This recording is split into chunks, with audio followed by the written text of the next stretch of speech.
ხელვაჩაურის მუნიციპალიტეტში სტიქიის შედეგად დამეწყრილი გზების გაწმენდითი სამუშაოები ამ დრომდე მიმდინარეობს. გამგეობის ინფორმაციით უმეტეს სოფელში გზა უკვე გახსნილია, პრობლემა რჩება ორთაბათუმის მიმართულებით სოფელი აგარამ, სადაც გზა რელიეფის სირთულის გამო ამ დრომდე ვერ გაიწმინდა.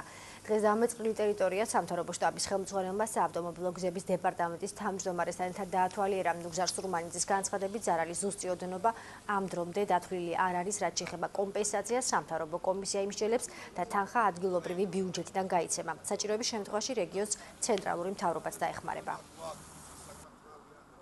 მიმდინარეობს დათვლა, ნაწილი დათვლილია, ცუდი მდგომარეობაა დაახლოებით 17 ოჯახში.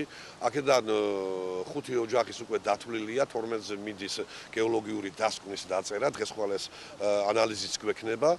ასევე დანარჩენი რაც გასამაგრებელი სამუშაოებია, ჩატარებულია ფაქტიურად, ყველას ასე ვთქვათ, კალკულაცია ეკეთებულია. მიმდინარეობს აქტიურად მუშაობა იმ შედეგების ლიკვიდაციისათვის, გზების გაწმენდა, იქ სადაც ვერ მოხერხდა უცებ, რომ აღედია სრული გაწმენდა მიდიოდა ნაწილობრივ გასასვლელი ყოფილიყო, გაიწმინდა.